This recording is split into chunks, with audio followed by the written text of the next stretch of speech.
What's good, my lovely peoples? It's your main man Solace here, the humble servant of the life. Today I want to do this video breaking down God, because everyone has a perspective put on their God before they get the knowing of their religion or the God in it. And perspective is a very important thing. If you're told to view something a certain way, you tend to view it that way and no other way. So it's a deep thing. Now, I've been missing in action again for about 4 or 5 days. I was taking the time to myself. This is the thing that I like to do all the time. It's important. It keeps you from losing yourself and being lost into the latest gossip, in trends, and this stupid thing and that stupid thing.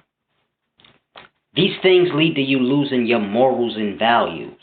You begin to treat good people wrong according to trends and gossip and a whole bunch of dumb stuff. We'll treat a person different according to what we heard and let that override what we know of a person. But this all has to do with gossip and all the goofy things that go on in this world. So I like to remove myself from them things as often as possible, man, and just tap into self. But at the end of the day, I want to do this quick video called Breaking Down God.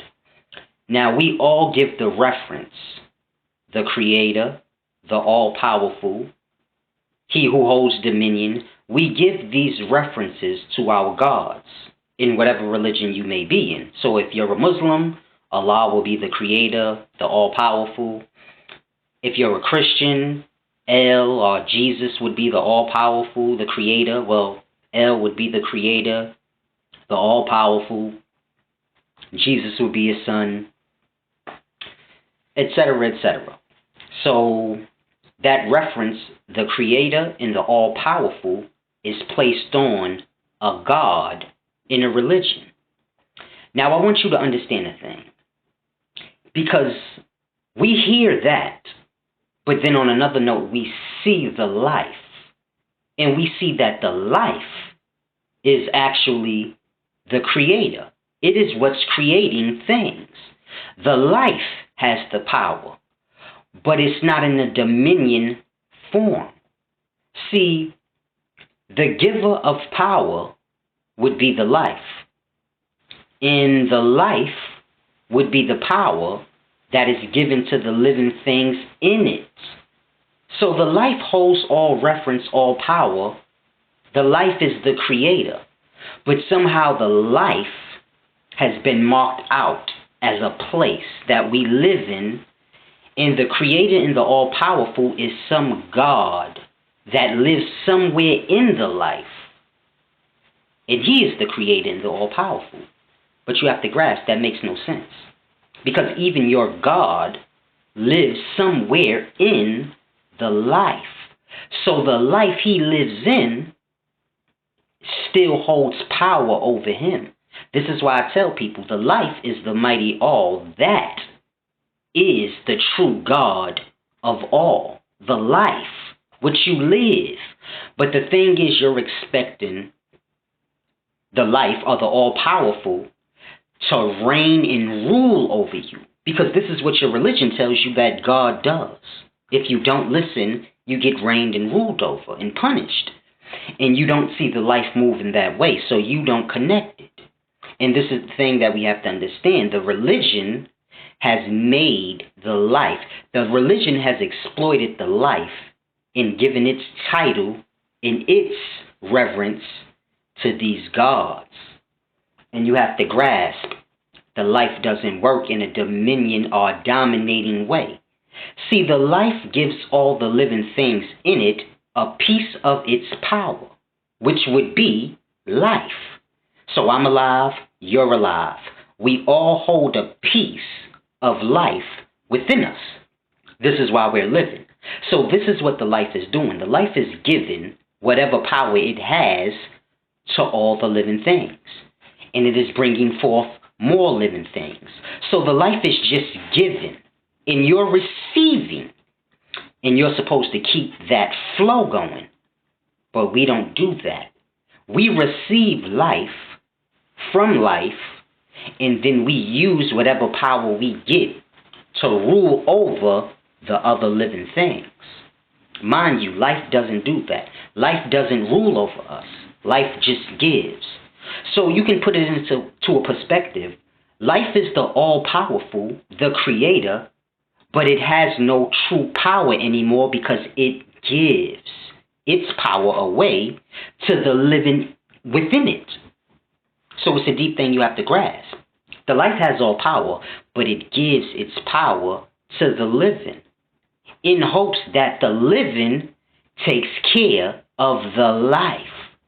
So I give unto you so that you can take care of me, because I can't take care of myself because I'm too busy giving of myself. So the life is giving of itself, and we're taking, and we're not making sure the life is good.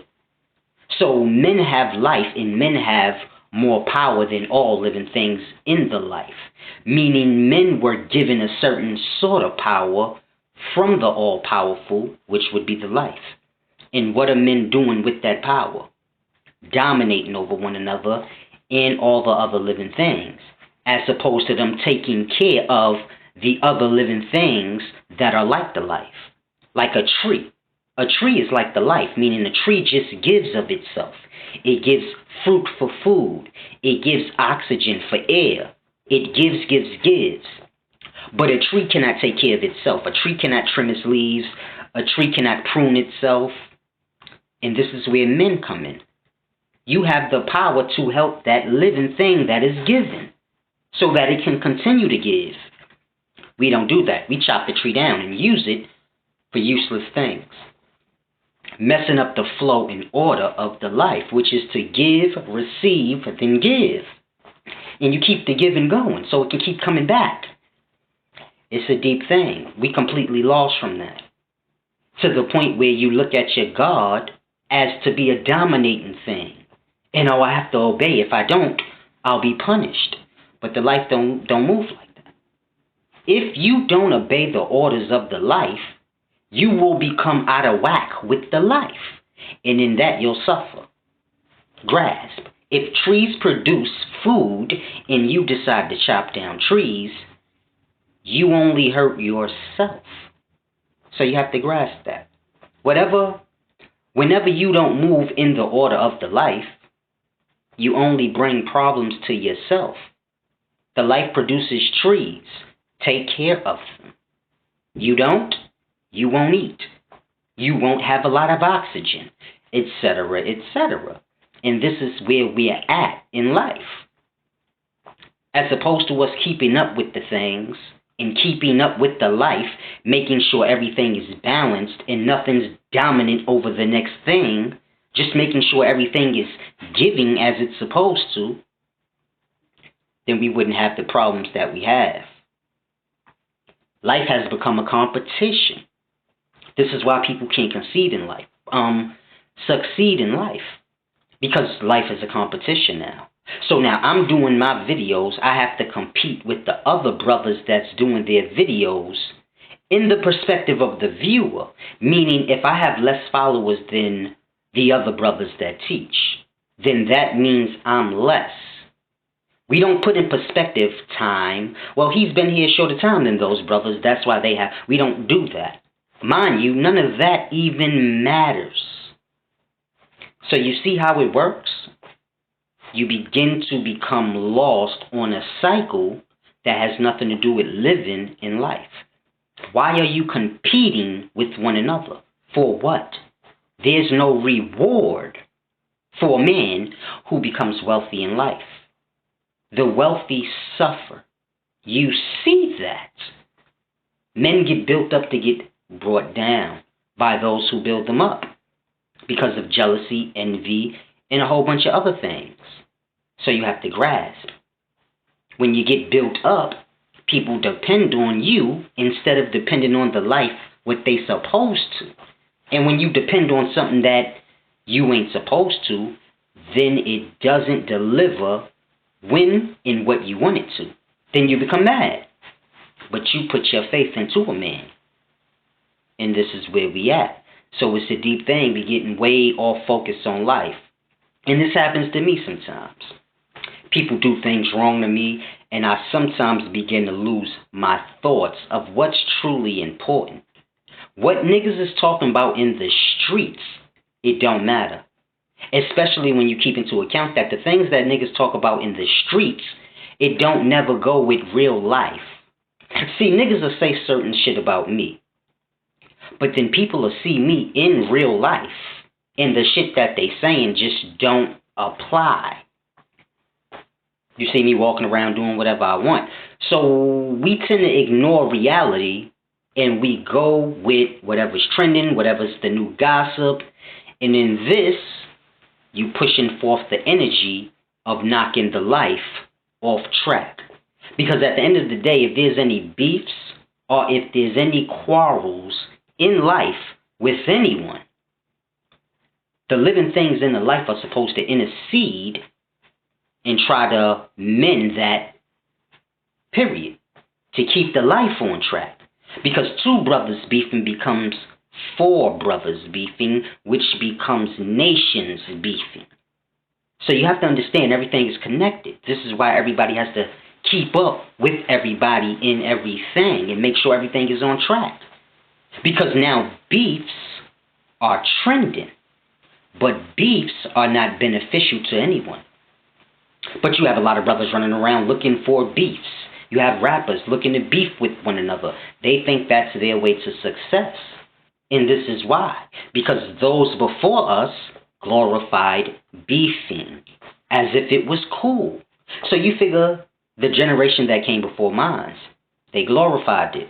All of our movies was about being gangster and beefing. Juice, Menace to Society. I grew up on a whole long list of movies that promoted beefing and what you should do if somebody disrespects you. And in that, now the life is set on that course. So now everyone's looking to beef and show they're tougher than the next person. Mind you, there's nothing to gain in that. Think about that. A person says something disrespectful against you, and you hear about it. What do you gain in going to bust their head? Nothing. Except a ticket to jail, because most niggas gonna tell. So we just have to get right in the thoughts. A lot of people that's olders and elders in the ghettos and in the communities have to start stepping up and speaking against things when they're out of whack and not being scared, because that's the truth. I'm watching the conscious community. I see them all arguing and beefing with each other, and I'm like, what's going on? The shit too petty. Niggas is too grown. I know beefing and all that is entertaining, but it's only entertaining because that's what we entertain. You can get entertained by anything. Before niggas was beefing, and beefing was cool, we was entertained. When beefing wasn't cool, we still had entertainment. So you just gotta grasp, man. The life is here. The life is the creator. As long as y'all keep placing all these all-powerful and all this, as long as y'all keep placing the life's references on these gods and things like this, y'all gonna be blocked off from what life is about and what this is about. This is not about you worshiping some god so you can get eternal life and all this dumb shit. It is about you protecting and defending the helpless life that gives all it has to the living. The life cannot do nothing for you because it's given you most of its power, meaning the living things in the life. It's given most of its power to those things. So it's pretty much helpless at this point. If the life wanted to help itself, it would have to take its life back from the living. Mind you, the living could just take care of the life, and everything will be balanced out. And that is the order. You don't have to worship and pray for anything. The life already gives you everything you want and need. The problem is, men took over the life. So now you think, oh, I have to have money to eat. Which you do because men took over the life and they made it that way. But in all reality, You wouldn't have to pray or need anything because everything you ever needed or wanted is already provided for you. So grasp that. Your God in your religion has you worshiping shit for something that's already given to you by right. The moment you was born, you was granted all of this by right. It's a deep thing. It's your main man Solace, man. I'm going to go ahead and go back into my fast for a little while. Y'all be groovy, man. Stay sucker free.